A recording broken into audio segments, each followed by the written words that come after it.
ॐ अज्ञानतिमिरन्धस्य ज्ञानञ्जनशलाकया चक्षुरुन्मिलितं येन तस्मै श्रीगुरुवे नमः। जय श्री कृष्ण चैतन्य प्रभु नित्यानंद श्री अद्वैत गदाधर श्रीवासादि गौर भक्तवृंद। हरे कृष्णा कृष्ण कृष्ण हरे हरे, हरे रामा राम राम हरे हरे। हरे कृष्णा एंड वेलकम एवरीवन। आज 7th कैंटो में से थोड़ी सी डिस्कशन करेंगे हम, भागवतम की है। और उसमें शुरू के चैप्टर्स में ऐसे बताया गया है कि एक बारी 4 छोटे भाई, 5 साल के बच्चे, वो लोग जा रहे थे और वो जा रहे थे और ये कोई आम बच्चे नहीं थे। ये एक्चुअली बहुत बड़े संत और महात्मा थे। इनको कहा जाता है कुमार भाई, कुमार ब्रदर्स। और एक किनके बेटे थे? ये साक्षात ब्रह्मा जी के बेटे थे एक्चुअली। किनको नाम पता है 4 कुमार का? ये 4 कुमार जो भाई थे, इनका नाम पता है आप लोगों को किसी को? हाँ, रक्षिता माता जी बताएंगे। प्रभु जी, सनक, सनातन, सनत कुमार, सनंदन। मैं correct Prabhu ji? Very nice. तो सनक, सनातन, सनंदन और सनत कुमार, तो ये 4 भाई ये जब जा रहे थे तो इनको भगवान विष्णु से मिलना था। तो ये कहां पे गए? कहां रहते हैं भगवान विष्णु? वैकुंठ। तो जैसे कहीं पे भी आप देखते हो किसी भी घर पे कोई ना कोई प्रोटेक्शन होता है, खासकर राजा महाराजाओं के पास तो और ज्यादा उनके दरबान होते हैं। उस तरह से भगवान के भी द्वारपाल हैं। और उन द्वारपाल का क्या नाम है? किसी को? जय विजय। जय और विजय। तो ये जो द्वारपाल हैं जय और विजय, इन्होंने कहा ये बच्चे आ गए हैं, इन्होंने ठीक से कपड़े भी नहीं पहने हुए और ये कह रहे हैं मेरे को, हमारे को जाना है विष्णु से मिलने। तो उन्होंने उनको जाने नहीं दिया। उनको कहा आप थोड़ा जाओ, जाके कपड़े पहन के आओ, क्या यहाँ का वैकुंठ में कैसे जा सकते? तो हुआ क्या, जब उनको जाने नहीं दिया तो एक्चुअली वो क्रोधित हो गए। वो 4 जो बहुत बड़े ऋषि थे एक्चुअली के, और क्रोधित होकर उन्होंने कहा कि आप ठीक से बिहेव नहीं कर रहे हो, इसलिए आपको वैकुंठ जैसी जगह में रहने की जरूरत वो नहीं है, अलाउ नहीं करेंगे हम। तो क्या करेंगे आप जाओ और जाके रहो मटीरियल वर्ल्ड में। तो मटीरियल वर्ल्ड में आप जाके रहो। तभी उन्होंने माफी मांगी। वहां पे विष्णु जी को खुद भी आ गए वहां। तो उन्होंने कहा ठीक है, आप वहां पे सिर्फ 3 जन्मों के लिए रहोगे। 3 जन्मों के बाद आप वापस आ जाओगे भगवान के धाम। लेकिन आप वो 3 जन्मों के लिए वहां पे राक्षस बन के रहोगे, राक्षस, असुर। तो जय और विजय जो है वो मटीरियल वर्ल्ड में आए। और किसी को पता है ये 3 जन्म जो इन्होंने लिए जय और विजय में, उसमें से सबसे पहले जन्म में ये क्या बने थे? आप लोगों में से किसी को पता है? रावण और कुंभकर्ण। अच्छा, ओके, ऑलराइट। और कौन बताएगा? ओके, और कौन बताएगा?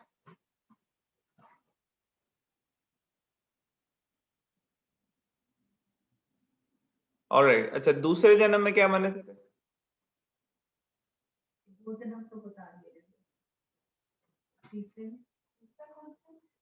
तो 3 जन्म लेने थे इन्होंने, तो पहला, दूसरा, तीसरा कौन बताएगा? अच्छा बताओ, अच्छा बताओ कौन क्या बने थे पहले जन्म में? क्या बने थे? ओके, तो पहले जन्म में वो बने हिरण्याक्ष और हिरण्यकश्यप। दूसरे जन्म में क्या बने वो? रावण कुंभकर्ण। रावण और कुंभकर्ण। और तीसरे जन्म में क्या बने? शिशुपाल और दंडवक्र। Very good. शिशुपाल और दंडवक्र, वो बाद में बताएंगे। बताओ। अच्छा, और उसके बाद क्या बने वो? जगाए और बताए। यस, जगह। तो पहले जन्म में ये बने हिरण्याक्ष और हिरण्यकश्यप। जो हिरण्याक्ष था वो बहुत शक्तिशाली राक्षस था। एक्चुअली ये दोनों ट्विंस हुए थे, हिरण्याक्ष और हिरण्यकश्यप। और इनके हिरण्याक्ष के पास इतनी शक्ति थी कि बड़े बड़े लोग जो थे वो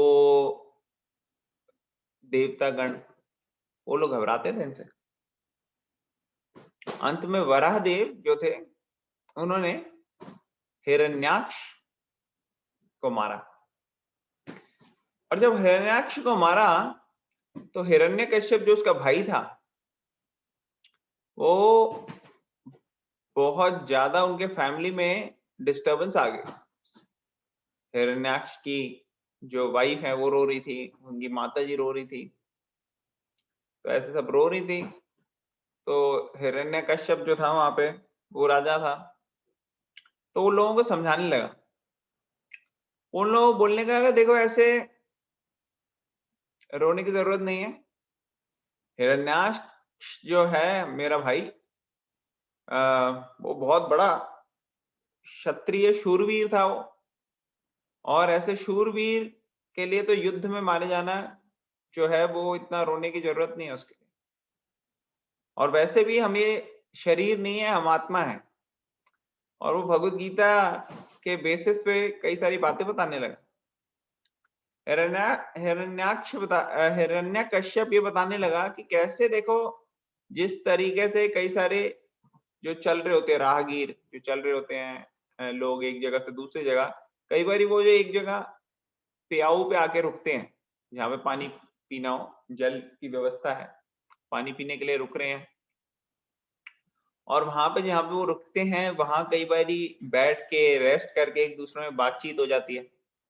और बातचीत होके कुछ सेकंड के लिए वो सब ऐसे हो जाता है कि भाई काफी कॉर्डियल रिलेशनशिप्स हो जाते हैं। जैसे कई बार आप लोगों ने देखा होगा कि जब ट्रैवलिंग करते हैं कभी ट्रेन में, बस में, लंबे सफर के लिए जा रहे हो आप, प्लेन में, तो साथ वाली सीट वाले लोगों से आप बात करते हो तो काफी अच्छे टर्म्स हो जाते हैं। तो उसी तरह वो बता रहा है कि कैसे प्याऊ के पास कई सारे लोग आते हैं और फिर उसके बाद बिछड़ जाते हैं थोड़ी देर बाद। उसी तरह से हमारी जो लाइफ है उसमें एक फैमिली के जो लोग हैं वो एक्चुअली इसी तरीके से हैं। कई सारे लोग एक साथ आते हैं और फिर चले जाते हैं। जब ये शरीर छोड़ना पड़ता है तो चले जाते हैं। तो देखो हिरण्यकश्यप जो है वो कितनी क्या कहते हैं, स्पिरिचुअल बातें कर रहे हैं यहाँ पे। वो कह रहे हैं हम आत्मा नहीं, हम आत्मा है, हम ये शरीर नहीं है, इसलिए आपको रोने की जरूरत नहीं। और इस तरीके से अपनी फैमिली वालों को बता रहा है। उसने बल्कि एक स्टोरी भी सुनाई, उसने स्टोरी सुनाई थी ना कि एक बार एक जगह का राजा था, एक किंगडम का, और उस राजा के एक बारी युद्ध में मृत्यु हो जाती है और उस राजा की कई सारी वाइफ्स हैं। और जब वो वाइफ्स देखती हैं कि ये राजा मर गए हैं तो बहुत ज्यादा रोने लगती हैं सब। और जैसे जैसे वो रो रही हैं उनको देख के यमराज साक्षात छोटा बच्चा बन के आते हैं। और छोटा बच्चा बनने के बाद वो क्या कहते हैं उनको? हम कहते हैं, अरे आप ये कैसे रो रहे हो, आप लोग तो बड़े लोग हो, आप लोगों को तो ज्यादा ज्ञान है, ज्यादा नॉलेज है, फिर भी आप रो रहे हो। ये शरीर नहीं है, आत्मा है, ऐसे करके उन्होंने बताया। और छोटा सा बालक, वो एक्चुअली में तो यमराज है, लेकिन छोटे से बालक के रूप में वो बोल रहे हैं। और स्टोरी सुना रहे हैं एक पक्षी की और एक शिकारी की। अभी यमराज क्या बोल रहे हैं छोटे से बालक कि देखो कैसे एक बारी क्या हुआ, एक शिकारी ने शिकार करना था और उसने शिकार में एक मादा बर्ड को मार दिया, जो लेडी बर्ड थी उसको मार दिया। और उसका हस्बैंड जो था वो रोने लगा, सोचने लगा, अरे ओहो, कितने अच्छे से जो है मेरी वाइफ मेरा ध्यान रखती थी, हमारे बच्चों का ध्यान रखती थी, ये सब करती थी, और अब कैसे होगा, कौन करेगा, क्या करेंगे हम, किससे प्यार से मीठी मीठी बातें करेंगे, कौन होगा, ऐसे उसको समझ में नहीं आ रहा था। और इसी में वो भी रोने लगी, जो रोने लगा, जो फादर बर्ड था। और फिर उससे क्या हुआ, जब शिकारी ने देखा उसकी भी आवाज आते पे, तो शिकारी ने उसको भी मार दिया। तो इसका स्टोरी का क्या तात्पर्य हो दे रहा था, वो कह रहा था कि हमारे पास लाइफ बहुत कम है, और हम जो लाइफ है उसका मकसद नहीं जानेंगे, कि इसका स्पिरिचुअल कॉनोटेशन नहीं जानेंगे, तो बड़ी जल्दी लाइफ बीत जाएगी। कितने सारे व्यक्ति हैं इस दुनिया में, और कोविड क्राइसिस अभी हुआ, वो कितने सारे लोगों की जो है टफ सिचुएशन में क्या कहते हैं, बीमारी के कारण लाइफ जो है वो कॉम्प्रोमाइज हो गई।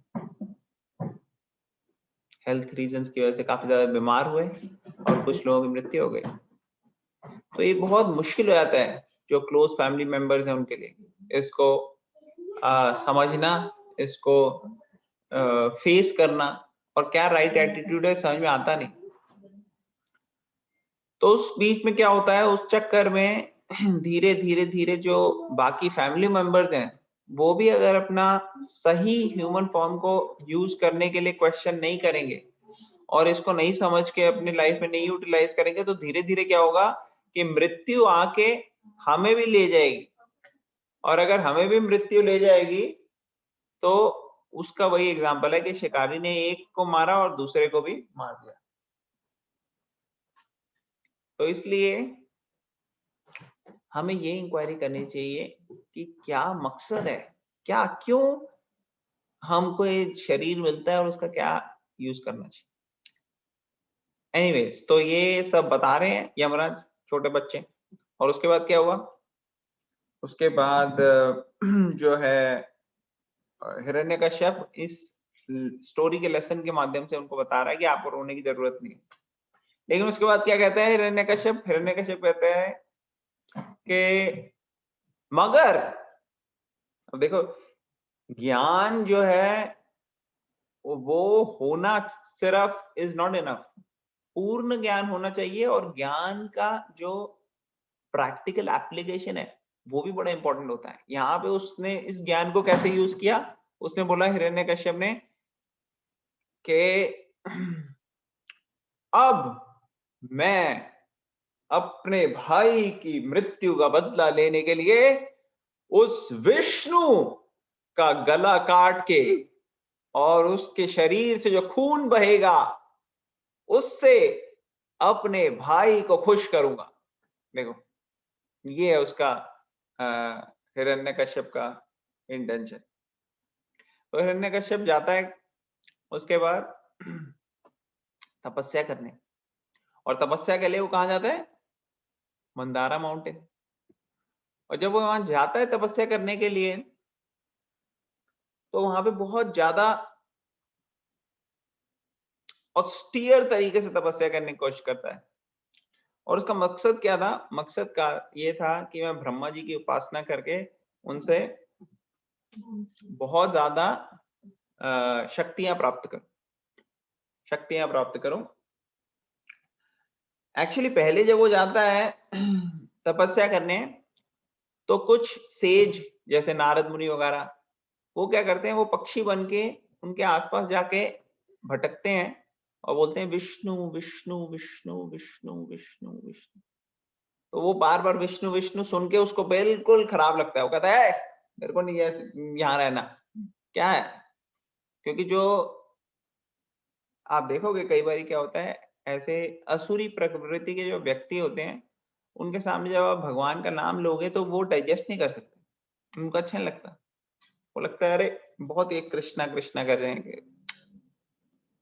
तो ये हिरण्यकश्यप की मेंटल। तो हिरण्यकश्यप छोड़ के पहले वापस आया था, और वापस आ जाता है, और जब अपनी वाइफ के साथ उसके बाद वो संभोग करता है तो उसके दिमाग में विष्णु विष्णु विष्णु विष्णु ही चल रहा था, क्योंकि वो सुन के आया था यही। तो इसीलिए उसके क्योंकि कॉन्शियसनेस में विष्णु विष्णु चल रहा था, इसलिए एक बहुत ही अच्छी आत्मा को अट्रैक्ट किया वहां पे, और वो उनके गर्भ में प्रहलाद नाम का बालक जो है वो शुरू हुआ। अब जो उनकी माता थी प्रहलाद की, कयादु, उनके गर्भ में थे प्रहलाद, और हिरण्यकश्यप फिर चले गए तपस्या करने, और इस बार उन्होंने खूब तपस्या करी। और कयादु जो थे पीछे से जो देवी देवता थे उन्होंने अटैक किया हिरण्यकश्यप के उसपे कि अभी इसको अटैक करते हैं। उनको पता था कि यहाँ पे एक बालक होने वाला है, देवता देवता।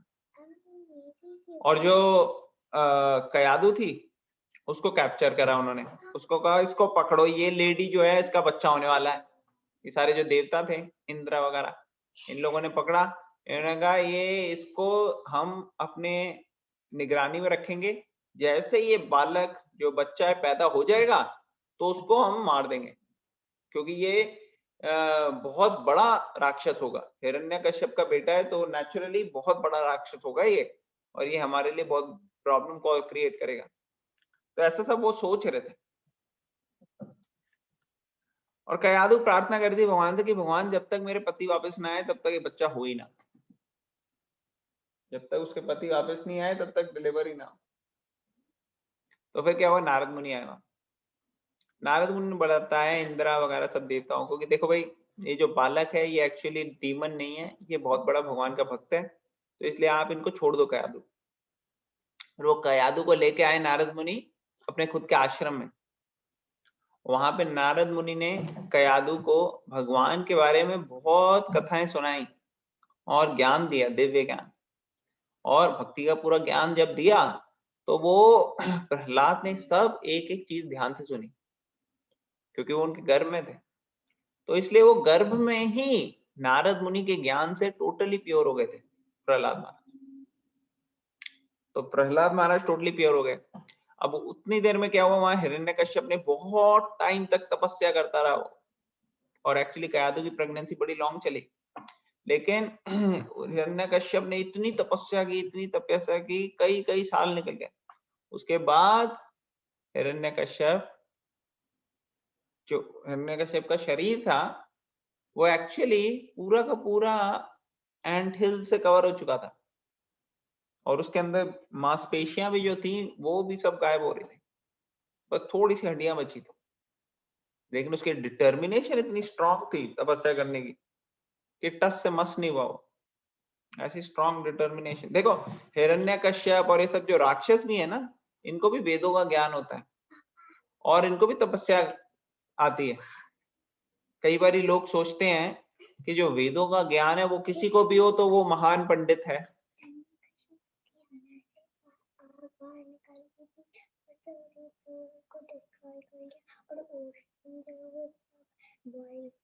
करेक्ट करेक्ट, इतनी कठोर तपस्या कर रहे थे वो कि पूरे यूनिवर्स में उसका इफेक्ट फैलने लगा। तो कई बार लोग सोचते हैं तपस्या, कोई भी तरीके की तपस्या हो तो वो अच्छी होती है। एक्चुअली शास्त्र बताते हैं कि तीनों गुणों में अलग अलग तरह की तपस्या होती है। तो कौन से तीन गुण? किसी को याद है 3 गुण कौन से हैं कि भूल गए सब? रजोगुण, तमोगुण, रजोगुण, हाँ, रजोगुण, सत्वगुण। मतलब लोग अभी भी जाग रहे हैं मतलब। तो जो तमोगुणी तपस्या है वो इस तरीके की होती है। जैसे अभी हिरण्यकश्यप जो तपस्या कर रहा है, उस तपस्या में इंटेंसिटी बहुत सीवियर है, लेकिन इंटेंशन क्या है कि मुझे शक्तियां मिलें और उससे मैं बाकी लोगों को कंट्रोल करके सब बाकी लोगों का ले लूं, टॉर्चर करूं लोगों को और सब मेरी माने, मेरे हिसाब से। तो रजोगुनी और तमोगुनी की तपस्याएं जो होती हैं उसमें लोग इस तरीके से करते हैं, लोगों को टॉर्चर करके खुद मैं महान हूं ऐसे दिखाने के लिए, ये रजोगुनी तपस्या। तो रजोगुनी और तमोगुनी तपस्याएं बड़ी सारी होती हैं। जैसे आप देखो मॉडर्न वर्ल्ड में भी आपको अगर अपने आपको एस्टैब्लिश करना है किसी भी तरीके से, चाहे आपको बड़ी कंपनी का मालिक बनना है, कोई सीईओ बनना है, आईएएस आईपीएस ऑफिसर बनना है, कुछ भी बनना है आपको, बहुत बड़ा बिजनेस टाइकून बनना है, तो उसके लिए तपस्या तो करनी पड़ती है। लेकिन वो तपस्या रिकमेंड करते हैं स्क्रिप्चर्स? तो उसका जवाब है कि वो रजोगुनी तपस्या। इसलिए वो तपस्या जो है उससे आध्यात्मिक बेनिफिट नहीं। तो रावण, कुंभकर्ण, इन्होंने इतनी तपस्या करी, हिरण्याक्ष, हिरण्यकश्यप ने, कि इनके पास बहुत सारी शक्तियां थी। तो ब्रह्मा जी प्रकट हुए और ब्रह्मा जी ने अपना वो दिव्य जल इनके ऊपर छिड़का और इनके शरीर जो फिर से वो जो पूरी तरीके से यंग, ब्यूटीफुल, पावरफुल हो गया, इनका शक्ति एकदम स्ट्रांग हो गया। और फिर उन्होंने पूछा आपको क्या चाहिए ब्रह्मा जी ने। अब देखो कई बार भगवान अपने भक्तों से पूछते हैं क्या चाहिए। प्रहलाद महाराज से भी पूछा था नरसिंह देव ने, अभी हम उसके बारे में डिस्कस करेंगे। और यहाँ पे ब्रह्मा जी पूछ रहे हैं इनसे। तो जैसे ही ब्रह्मा जी ने पूछा इनसे कि क्या चाहिए, इनकी तो जो लिस्ट आ गई बाहर, ये सारी की सारी चाहिए मुझे चीजें। जैसे होता है ना, हम मंदिर जाते हैं, हमारी लिस्ट तैयार होती है, दोनों पॉकेट में होती है, ऊपर वाली में भी होती है, 3-4 जितनी पॉकेट्स हैं सब में, और हम निकाल के भगवान को दे देते हैं अपनी लिस्ट। ये सारी चीजें हो जानी चाहिए बाय द टाइम मैं आऊं नेक्स्ट टाइम, है ना, है कि नहीं? तो ये अगर करते रहोगे तो अच्छा रहेगा। और कई बार तो हम जाने से पहले ही लिस्ट तैयार रखते हैं कि पहले करो फिर मैं आऊंगा। कहते हैं ना कई लोग सोचते हैं कि पहले ये करो आप, फिर उसके बाद बात करना आने की। ठीक है, तो ये सब जो है ये फ्रूटिव रिजल्ट्स की वजह से होती है कि हमारे को अपनी भौतिक इच्छाएं, फ्रूटिव रिजल्ट चाहिए। तो हिरण्यकश्यप ने अपनी लिस्ट निकाल के तैयार करी। उसने कहा देखो जी मैं कहीं मरूं ना, कभी भी ना मरूं। उन्होंने कहा ये तो भाई मैं खुद अमर नहीं हूं, मेरी भी एक लाइफ की ड्यूरेशन है, तो मैं आपको कैसे दे। मैं ठीक है, मैं धरती पे ना मरूं, मैं आकाश पे ना मरूं, मैं घर के बाहर ना मरूं, घर के अंदर ना मरूं। उसने सोचा अपना इंश्योरेंस पॉलिसी कर लेता हूँ, मैं आकाश में ना मरूं, मैं धरती में ना मरूं, मैं दिन में ना मरूं, मैं रात में ना मरूं, मैं आपके बनाए हुए किसी भी प्राणी से ना मरूं। क्योंकि उसको लगता था कि ब्रह्मा जी परमात्मा है, भगवान है, वो कहने लगा, ऐसे बोलने लगा। और वो बोलने लगा कि मैं किसी भी अस्त्र शस्त्र से ना मरूं, मैं किसी भी जानवर से, इंसान से, इससे उससे ना मरूं। सब चीजें उसने कवर कर ली अपनी। और फिर मेरे को सारी शक्तियां दो, अनिमा, लगिमा, ऐसी प्राप्ति, जितनी भी आपकी पावर फुल शक्ति है सब दो। ऐसे कितनी सारी उसने चीजें भगवान से मांग ली। और उसका नतीजा क्या हुआ कि वो प्रैक्टिकली अनडिफीटेबल हो गया, वो इतना स्ट्रांग हो गया कि ब्रह्मा, विष्णु, महेश, ये 3 प्रमुख पावर्स जो हैं, इनके अलावा कोई भी ऐसा पूरे ब्रह्मांड में नहीं था जो हिरण्यकश्यप के सामने खड़ा भी रह सके। इतनी पावर थी हिरण्यकश्यप। और उस वजह से क्या हुआ क्योंकि पावर तो है मगर प्रॉपर कॉन्शियसनेस जो है वो प्योर नहीं है। और जब प्योर कॉन्शियसनेस ना हो और पावर मिल जाए किसी को, तो वो फिर लोगों को टॉर्चर करता है, एक्सप्लॉइट करता है। हम देखते हैं हर जगह, अभी कलयुग में तो बहुत प्रोमिनेंट है। अलग अलग आप नेशंस को देखो, कंट्रीज को देखो, जहाँ पे जो जो लोग हैं पावर हैं, आप अच्छे से स्टडी करोगे आपको दिखेगा कि कैसे जिसको पावर मिली है वो दूसरे को एक्सप्लॉइट करने के लिए एकदम इनसेंसिटिव तरीके से चलता है, क्योंकि उसकी ट्रेनिंग नहीं है, उसकी ऐसी कॉन्शियसनेस नहीं है। इसलिए वो ट्रेनिंग, वो स्किल सेट जो होती है वो शास्त्रों को समझने से आती है, और उसकी ट्रेनिंग बचपन से दी जाती है। इसीलिए जो राजा बनता था उसको बहुत अच्छी अच्छी ट्रेनिंग होती थी कि कैसे एक्ट करना है राजा के लेवल पे। इसलिए आप देखोगे वैदिक कल्चर में जो है ये राजा का सिस्टम कितने कितने हजारों हजारों सालों से पड़ा चला, लेकिन ज्यादा जो पहले के युग में सतयुग, द्वापर युग, त्रेता युग, उसमें जो गलत राजा थे वो बहुत कम हुए और अच्छे राजा बहुत ज्यादा हुए, और जो प्रजा थी वो लाइक करती थी राजा। तो हिरण्यकश्यप को सारी शक्तियां मिल गई, वो वापस आ गए, कयादु उनके वापस घर आ गई, उनके बच्चा हो गया प्रहलाद, ऐसे सब उनके फैमिली में काफी अच्छा अच्छा हो रहा था। लेकिन वो कर क्या रहे थे, वो सारी जगह कह रहे थे कहीं भी कोई यज्ञ नहीं होना चाहिए भगवान के लिए, कहीं पे भी कोई भगवान की, विष्णु की आराधना नहीं करनी चाहिए, जो भी लोग हैं उनको कहो मेरी पूजा करें। और इस तरीके से पूरी जगह सारे ब्राह्मणों को अटैक करा गया, सब जगह वैष्णवों को, भक्तों को सब अटैक किया।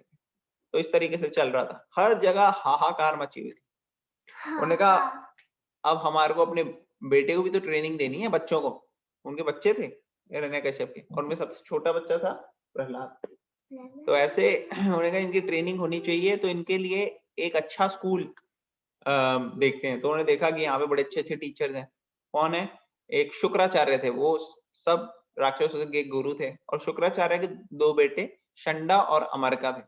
उन्होंने कहा शंडा और अमरका के पास इनकी ट्रेनिंग के लिए भेजो इन बच्चों को। तो प्रहलाद को भेजा गया वहां, और वहां पे कई सारे राक्षसों के बच्चे आ रहे थे ट्रेन होने। तो वहां पे उनका स्कूल था, और जो प्रहलाद था वो वहां जाता था। तो एक दिन क्या हुआ, हिरण्यकश्यप बैठा हुआ था, और उस दिन पता है रॉयल सर्कल्स में हर चीज बड़े तरीके से होती है, तो प्रहलाद को प्रेजेंट करना था उस दिन हिरण्यकश्यप के सामने।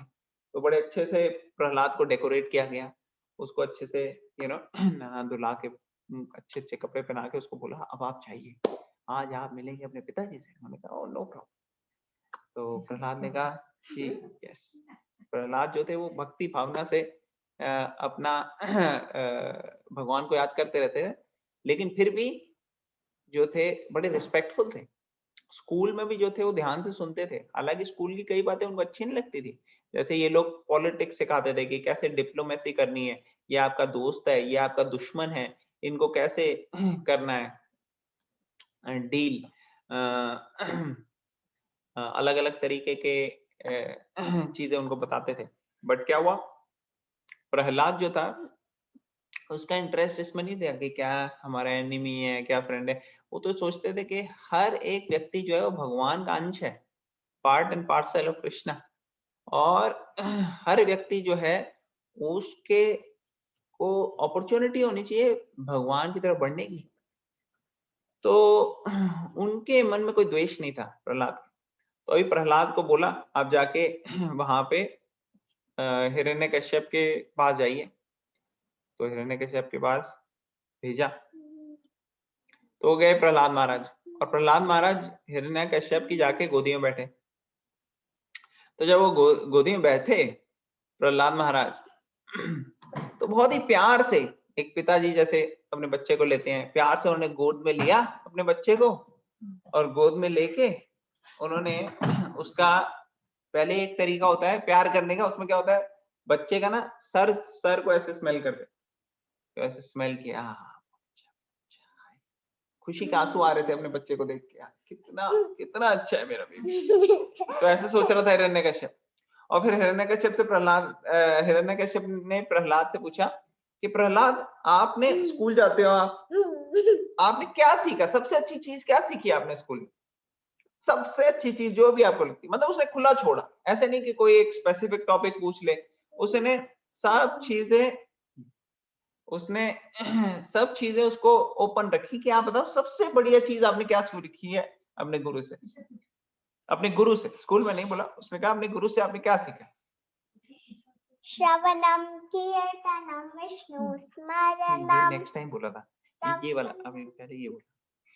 O best of the asuras, king of demons, as far as I have learned from spiritual master, any person which accepts the temporary body of temporary household life is certainly resembled, embarrassed by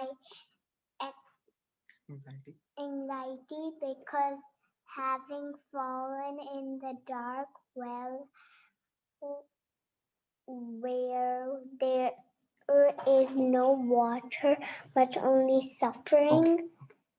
तो यहाँ पे वो बोलने लगे प्रहलाद महाराज अपने गोद में बैठ के कि देखो मैंने जो अपने गुरु से सुना है उसमें ये है कि कोई भी व्यक्ति जो ये समझ लेता है कि ये जो टेम्परेरी शरीर है और ये टेम्परेरी हाउस होल्ड लाइफ है हमारी, उसी को पूर्ण रूप से समझ के अपना गोल बना लेता है, उसको बहुत एंजाइटीज होती है। वो इस तरीके से है जैसे एक अंधे कुएं में जिसमें जल ना हो उसमें कोई गिर जाए।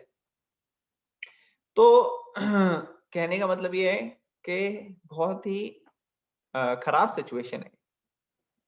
तो इसलिए आपको ये सब छोड़ के जाना चाहिए। कहाँ पे? वन में। वन में कौन से वन? वृंदावन। आपको वृंदावन जाना चाहिए और आपको वहां पे भगवान में अपना दिल लगाना चाहिए। तो वृंदावन जो है वो पहले से ही बहुत ऑस्पिशियस प्योर जगह है। तो उन्होंने कहा आपने क्या सुना? प्रहलाद को जब बोला गया कि आपने क्या सबसे अच्छी चीज क्या है आपने अपने गुरु से समझी है, तो ये उन्होंने सबसे अच्छी चीज अपने गुरु से समझी थी कि वहां जाना चाहिए। तो बेसिकली वो अपने पिताजी को बताना चाहते हैं कि पिताजी अब आप ये जो गलत चीजें कर रही हो, लोगों को मार पीट एक्सप्लॉइटेशन, ये सब छोड़ो और आप वन में जाके भगवान की भक्ति करो। तो ये बड़ा अच्छा श्लोक है। तत्साधु मन्ये असुरवर्य देहिनां सदा समुद्विग्न दिया असद्ग्रहात् हित्वात्मपातं गृहमन्धकूपं वनं गतो यद् अधर्यां श्रेयात्। फिर उसके बाद बहुत ही ज्यादा गुस्सा हुआ हिरण्यकश्यप ने। उसी वक्त खड़ा हुआ वो, उसने पीछे किया प्रहलाद को। उसने कहा क्या? अभी 2 मिनट पहले वो कितना एफेक्शनेट, कितना प्यार दिखा रहा था, अभी उसने फेंका अपने बच्चे को। उसने कहा क्या? ये क्या बोल रहे हो तुम्हें? क्या गलत चीज सिखा दी है? बुलाओ टीचर्स को, बुलाओ। टीचर्स को बुला के लाए शंडा और अमर का। तुम दुश्मन के साथ हो गए हो, तुमने ये गलत गलत चीजें बच्चे को सुना दी। क्या बोल रहे हैं? वन में चले जाओ, वृंदावन जाके भगवान की भक्ति करो, क्या है ये? तो शंडा और अमर का डर गए। उन्होंने कहा नहीं हमने नहीं ऐसे कुछ बोला, हमने नहीं, आप घबराओ मत, छोटा बच्चा है, अभी हम देखते हैं क्या हुआ है। तो वो सोचने लगे अरे यार ये स्कूल में कोई ऐसा आया नहीं व्यक्ति जिसने उल्टी पुल्टी बातें कही हो, इसको कहाँ से ये सब चीजें पता लग गई? हम बाकी बच्चे भी हैं क्लास में, उनको भी सिखाते हैं, वो सबको पता है कि कैसे राक्षस बनना है, कैसे लोगों को तंग करना है, कैसे अपने पॉलिटिक्स में आगे बढ़ना है। लेकिन ये पता नहीं क्या हरि की बातें कर रहा है। तो उन्हें बताया देखो बेटे प्रहलाद, किसने आपको ये सब चीजें बताई हैं, आप हमें बता दो, आप ऐसे नहीं करो। तो प्रहलाद महाराज जो थे वो बोलने लगे कि कैसी दोस्त हैं, कौन है दुश्मन? जरूर हमारे दुश्मन आए होंगे जिन्होंने बताया। तो प्रहलाद ये बोलने लगे कैसे जो भगवान हैं उनकी माया शक्ति के प्रभाव में आने के वजह से हमें कुछ लोग दुश्मन लगते हैं, कुछ लोग दोस्त लगते हैं। और इस तरह से बोलने लगा कि लोग विचलित हो जाते हैं, बिविल्डर हो जाते हैं, लेकिन पूर्ण रूप से तो भगवान जो हैं उनकी शक्ति की इल्यूजरी पावर की वजह से ऐसा हो रहा है। सही मायने में तो हमें भगवान का स्मरण करना चाहिए और भगवान के शरण में जाना चाहिए। उनको बड़ा गुस्सा है, उन्होंने कहा डंडी लाओ, इसको डंडी से मारते हैं। उन्होंने कहा तेरे पहले भी तेरे को आगे से बिल्कुल मत करना ऐसे करके रफा दफा हो गई बात। फिर उन्होंने देखा कि नहीं, क्लास में आ रहा है रोज प्रहलाद और अच्छे से पढ़ रहा है, ठीक है चलो।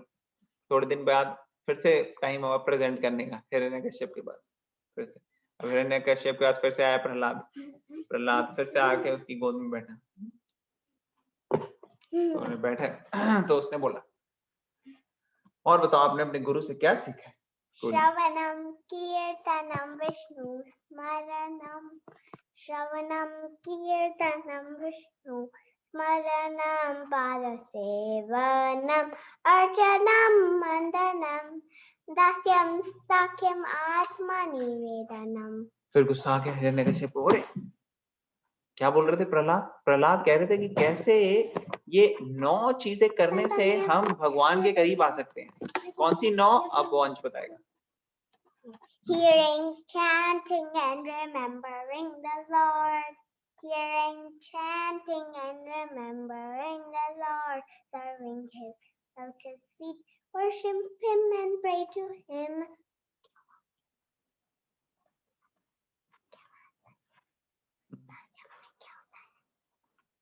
Being his, serving his lotus feet. Serve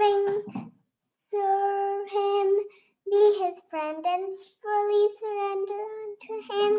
Okay, very nice. तो 9 प्रोसेसेस हैं भक्ति। पहला है श्रवणम, सुनना भगवान के बारे में। कीर्तनम, भगवान के बारे में बोलना या कीर्तन करना। श्रवणम कीर्तनम विष्णु स्मरणम, भगवान का कीर्तन करके स्मरण करना। श्रवणम कीर्तनम विष्णु स्मरणम। पाद सेवनम, पाद सेवनम में भगवान के चरणों की सेवा करना और अपने चरणों से भगवान की सेवा में लगाना। कि जैसे मंदिर जाना, पैदल चल के हम मंदिर जाते हैं ना, या फिर भगवान के धाम की परिक्रमा करना या भगवान के मंदिर की परिक्रमा करना, तो हम अपने पैर को इस्तेमाल कर रहे हैं भगवान की सेवा। जैसे पाद सेवन, भगवान और भक्तों के चरण दबाना और सेवा करना, अर्चना करना। तो अलग अलग तरीके के पाद सेवन। अर्चनम, पूजा करना। वंदनम, प्रार्थना करना भगवान से। भगवान का सेवक बनना, भगवान को किसी भी तरीके से अप्रोच करना कि हम कैसे भगवान की सेवा में हमेशा लगे रहें। दास्यम। सख्यम, भगवान के तरफ बढ़ना, एक दोस्त के, वेल विशर, फ्रेंड, सुहृद, उस तरीके से भगवान का तरफ बढ़ना और रेसिप्रोकेट। सख्यम। आत्मनिवेदनम, पूर्ण तरह से भगवान की शरण ले लेना। तो ये सारे प्रोसेसेस हैं जो फॉलो करने चाहिए। ऐसा प्रहलाद महाराज बोल रहे थे अपने पिताजी को। तो वो व्यक्ति जिससे सारी दुनिया डरती है, उन्हीं के गोद में आके कहेंगे आप इसको लेके जाओ और इसको ठिकाने लगा दो, मार डालो प्रहलाद को, इसका एक ही नतीजा है।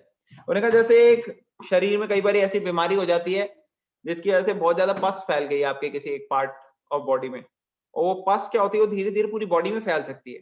ये हिरण्यकश्यप बोल रहा है। तो इसलिए बेटर है कि उस पार्ट ऑफ द बॉडी को काट के निकाल दो। जैसे कई बार हम एम्प्यूटेट कर देते हैं कोई पार्ट जो बिल्कुल डेड हो जाता है ना, उससे बाकी जगह भी इंफेक्शन होने के चांसेस होते हैं। तो कहते हैं कि इसको निकाल के फेंक दो।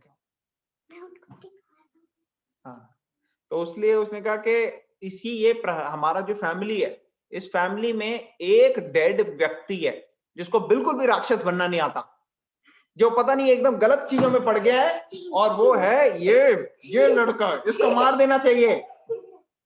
तो ऐसे हिरण्यकश्यप की प्रवृत्ति के जैसे लोग आज भी हम देखते हैं। उनका बच्चा डाकू बन जाए, चोर बन जाए, टेररिस्ट बन जाए, कोई प्रॉब्लम नहीं है, लेकिन अगर डिवोटी भक्त बन गया तो उनको बड़ी परेशानी हो जाती है। अरे ये कैसे, बिल्कुल नहीं ठीक, क्या होगा? उनके दिमाग में कई सारे प्रॉब्लम्स आती हैं। तो ऐसे हैं कई लोग। तो हिरण्यकश्यप जो है वो बहुत ज्यादा गुस्से हुए और उन्होंने भेज दिया। अब कई तरीके से, आप लोगों को पता है, कई तरीके से मारने की कोशिश की गई प्रहलाद को। कई बार प्रहलाद को अस्त्र शस्त्र से मारा गया, कई बार उसको ऐसी जगह फेंक दिया जहाँ सारे मगरमच्छ हैं, वो किसी भी मगरमच्छ ने उसे नहीं खाया। कभी कभार ऐसी जगह फेंक दी जहाँ पागल हाथी हैं, वो उसके ऊपर चढ़ के चले जाएंगे, लेकिन कोई भी पागल हाथी ने कुछ नहीं किया उनको। एक बार ऊपर से नीचे फेंक दिया गया, विष्णु जी ने पकड़ लिया, लेकिन कुछ नहीं हुआ प्रहलाद को। प्रहलाद फिर वैसे के वैसे। एक बार लेके गए उन्होंने कहा समुद्र के बीचों बीच डाल देंगे इसको पानी, वहीं डाल दिया पानी में, फिर घर में आके, तो कभी प्रहलाद को कुछ टच नहीं कर सका। और प्रहलाद जो थे वो फियरलेस थे, सब सिचुएशन में वो फियरलेस थे। वो अपना भगवान का नाम लेते रहते, भगवान के ऊपर मेडिटेट कर रहे थे, अनटच्ड बाय एनी प्रॉब्लम। तो ये थी प्रहलाद महाराज की पावर। फिर क्या हुआ उसके बाद एक बारी हिरण्यकश्यप को लगा कि ये तो प्रहलाद को इतनी कोशिश कर ली हमने टॉर्चर करने की, मारने की, सब तरीके से, लेकिन ये मारा नहीं। अब क्या किया जाए? उसने कहा उसको बुलाओ, अगर इसको नहीं मारा ना तो ये मुझे मार देगा, इसके अंदर इतनी शक्ति आ गई है, मुझे डरता ही नहीं है मुझे। तो ठीक है, बुलाया गया। और फिर प्रहलाद महाराज जब वहां पे छोटे से बालक खड़े थे, तो बोला उसने हिरण्यकश्यप, कहां से आती है तुम्हारे अंदर ये सब शक्ति? उसने कहा पिताजी वही जहाँ आप में और सब में शक्ति आती है, भगवान विष्णु से। उसने कहा कहाँ है तुम्हारा विष्णु? उसने कहा वो तो हर जगह है कंठ। तो उन्होंने कहा ये इस पिलर में भी है? हाँ इस पिलर में भी है। तो उसने अपनी शक्ति दिखाने के लिए अपनी एक फिस्ट ली और फिस्ट से जोर से मारा, ठा, कि ना रहेगा ये पिलर और ना रहेगा तुम्हारा भगवान। उसने खींच के मारा और नीचे से कौन आया पीछे से? नरसिंह देव भगवान की जय। आए। नरसिंह देव ने लिया हिरण्यकश्यप को, बहुत चूहे बिल्ली का खेल चला। फाइनली वो लेके गए दरवाजे की चौखट में, उसे अपने गोद में बिठाया और गोद में बिठा के उसकी कर दी ओपन बॉडी सर्जरी। ऐसी सर्जरी कि सर्जरी सक्सेसफुल, पेशेंट डेड। ये सक्सेस थी, सर्जरी सक्सेसफुल, पेशेंट डेड का। यस, तो ये हिरण्यकश्यप की का वध हुआ और भगवान ने अपने जो डिवोटी ब्रह्मा जी हैं उनकी बात भी पूरी हो गई, क्योंकि जो भी उन्होंने वर दिया था उसको भी ब्रेक करने की जरूरत नहीं पड़ी। और भगवान ने अपने डिवोटी, भगवत गीता में भगवान कहते हैं ना कि माय डिवोटी नेवर पेरिश, मेरे डिवोटी का कभी सर्वनाश नहीं हो सकता, ये डिक्लेयर कर दो अर्जुन तुम। तो उसी को यहाँ पे डिपिक्ट किया कि कैसे प्रहलाद महाराज को बचाने के लिए वो आए। और जब प्रहलाद महाराज ने बोला कि, उसने बोला ये इस पिलर में भी है, तो प्रहलाद महाराज ने बोला हाँ। तो प्रहलाद महाराज की बात रखने के लिए नरसिंह देव ने खुद दिखाए, अपने दर्शन दिए। और सब लोग जो थे जब उनको मार दिया हिरण्यकश्यप को, सब लोग देवी देवता असुरगण सब हैरान हो गए, कहां से ये आवाज आ रही है इतनी ज्यादा खूंखार, डेंजरस, कभी किसी ने सुनी नहीं थी ये सब चीजें। तो वो आके देखे, उन्होंने देखा कि अरे ये तो मार रहे हैं, साक्षात लड़ाई हो रही है यहाँ पे। और फिर जब मर गए तो देवी देवताओं ने सबने प्रार्थना की वहां पे, लेकिन किसी की प्रार्थना पैसिफाई नहीं कर पा रही थी नरसिंह देव को। नरसिंह देव इतने गुस्सा थे कि कौन मेरे डिवोटी को टच कर रहा है, तंग कर रहा है, ऐसे कर रहा है, और बाकी सब देख रहे। फाइनली कई सारे देवी देवता उनके पास गए, नरसिंह देव के पास, लेकिन किसी की हिम्मत नहीं हुई कुछ बोलने की, और पैसिफाई नहीं कर पा रहा था कोई। लक्ष्मी जी को बोला आप जाओ, लक्ष्मी जी ने कहा नहीं ये तो मेरे पति नहीं है, मैं तो पति जो थे वो ये तो बहुत ज्यादा डर लग रहा है मुझे। मैंने कहा फिर फाइनली प्रहलाद को भेजा गया, और प्रहलाद फियरलेसली गए, और प्रहलाद को देखते ही नरसिंह देव शांत हो गए। उन्होंने पूछा प्रहलाद आपको क्या चाहिए? उन्होंने कहा नहीं मुझे तो कुछ भी नहीं चाहिए। कहा नहीं तो उन्होंने कहा अरे आपने मुझे कुछ देना ही है तो मेरे पिताजी जो हैं वो, हालांकि उन्होंने बहुत गलत चीजें करी अपनी लाइफ में, लेकिन उनको आप प्लीज माफ कर दो और उनको आप हाईएस्ट डेस्टिनेशन दे दो। तो देखो ये होता है डिवोटी के। हिरण्यकश्यप जो है वो मारने के लिए तैयार था, उसने इतना मारा प्रहलाद को, प्रैक्टिकली टॉर्चर सब कुछ किया, लेकिन प्रहलाद क्योंकि वो डिवोटी हैं तो उनको जब कुछ मांगने के लिए लगा तो उन्होंने अपने पिताजी के लिए ही मांगा। तो इससे पता लगता है कि कितने एडवांस लेवल में, जो रेल में, जिस रेल में ऑर्डिनरी लोग सोचते हैं उस रेल में नहीं सोचते। अगर कोई नॉर्मल ऑर्डिनरी व्यक्ति है कलयुग का प्रोडक्ट, तो वो क्या कहता है, वो जैसे ही हिरण्यकश्यप ने मारा होता उसको, तो वो सोच लेता अब बदला लेने के लिए काउंट करने लग जाओ क्या क्या चीजें इसने मेरे साथ करी। और फिर वो फाइनली कहता अच्छा बच्चू अभी देखियो तेरे को भगवान आएंगे और तेरे को मारेंगे, तू हिरण्यकश्यप है और अपने छोटे से बच्चे को मारता तू। लेकिन प्रहलाद महाराज ने ऐसे नहीं कहा। प्रहलाद महाराज का फोकस था अपनी भक्ति पे। तो ये फर्क होता है ऐसे व्यक्तियों में जो डिवोटी हैं और दूसरे जो डीमन। तो प्रहलाद महाराज ने काफी प्रेयर्स करी, बहुत अच्छी पावरफुल प्रेयर्स हैं और बड़े सारे श्लोक आते हैं इसमें जो इंस्ट्रक्टिव हैं, जो इंटरेस्टिंग भी हैं। लेकिन अभी हमारे पास इतना टाइम नहीं है, तो हम क्विकली इस पूरी लीला को डिस्कस करना चाह रहे थे, इसलिए हमने ये आज का टॉपिक चूज किया था।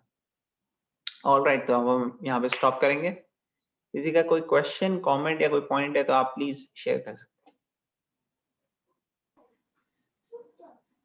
आई थिंक बहुत मज़ा आया, एंड स्पेशली अंश के सारा उससे क्या कहते हैं इनपुट से आई थिंक बहुत इंटरेस्टिंग थी।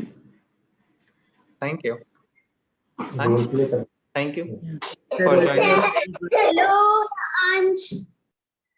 अच्छा, आप में से किस किस ने ये पूरी स्टोरी पहले हेलो मायरा। सुनी हुई है? और ये पूरी आइडिया था किसी को यहाँ पे पूरी स्टोरी का? ओके, और किसी? इतनी डिटेल्स में नहीं मालूम था और आज पता चला। मैंने भी पढ़ी हुई थी प्रभु जी। मैंने भी मतलब पढ़ी थी बट बहुत ब्रीफ में पढ़ी थी मैंने। अभी ये कैंटो 7 नहीं रीड किया अभी। एक्चुअली वो अमर चित्र कथा होती है ना, उसमें पढ़े थे कॉमिक, एज ए कॉमिक, तो इतना डिटेल्स में नहीं था। Very nice. अभी मैंने बहुत ज्यादा शॉर्ट में बताया, इसके बीच बीच में जो डिटेल्स है वो कभी हम धीरे धीरे शेयर करेंगे आने वाले टाइम पे, बट आज के लिए हम यहीं पे स्टॉप करते हैं। तो नरसिंह देव जो हैं वो आज हमें उनसे प्रार्थना करनी चाहिए, क्योंकि आप लोगों को पता है कि जनरली मटेरियल वर्ल्ड में कोई भी चीज शुरुआत करनी हो तो गणेश जी के पूजा की जाती है। और एक्चुअली गणेश जी को जो मटेरियल वर्ल्ड में पूरा बिगिनिंग करने के लिए जो पावर्स हैं वो एक्चुअली नरसिंह देव जी से आती है, नरसिंह देव जी से आती हैं। और इसलिए नरसिंह देव जी स्पिरिचुअल लाइफ में बिगिन करने के लिए बहुत ज्यादा हेल्पफुल है नरसिंह देव जी की प्रेयर्स, और मेंटेन करने के लिए वो स्पिरिचुअल और हमारी मटेरियल लाइफ को सही तरीके से भगवान की सेवा में लगाने के लिए नरसिंह देव जी की प्रार्थना की जाती है। बहुत सारे ऐसे इंस्टांसेस हैं, ऐसे किस्से हैं, ऐसे एग्जाम्पल्स हैं जिसमें ऐसे डिवोटीज जिन्होंने नरसिंह देव की प्रार्थना की।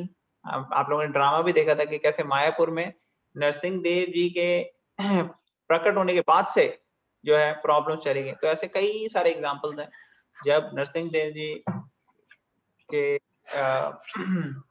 कृपा से बड़े सारे लोग जो हैं उन्होंने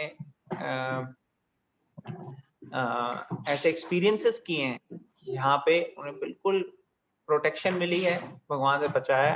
जैसे प्रहलाद को बचाया था वैसे नरसिंह देव सब डिवोटीज को बचाते हैं। इसलिए हमें नरसिंह देव जी की शरण लेनी चाहिए, खासकर आज के दिन, बिकॉज उनका आज प्राकट्य दिवस है। हमें कोशिश करना चाहिए ज्यादा से ज्यादा चैंटिंग करें भगवान के नामों की, और नरसिंह देव जी से खास प्रेयर्स करें। प्रहलाद महाराज और नरसिंह देव जी की कृपा मिलेगी। ठीक है, ऑलराइट, तो हम यहाँ पे कंक्लूड करते हैं। Thank you very much everyone for joining. हम अपनी कॉन्फ्रेंस कॉल्स कंटिन्यू रखेंगे। तो नेक्स्ट कॉन्फ्रेंस कॉल होगी कल।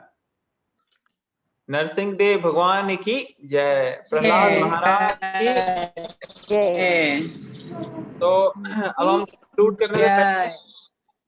करने से पहले 11 टाइम्स हरे कृष्ण महामंत्र चैंट करेंगे सारे लिविंग एंटिटीज के लिए और भगवान की प्रसन्नता के लिए।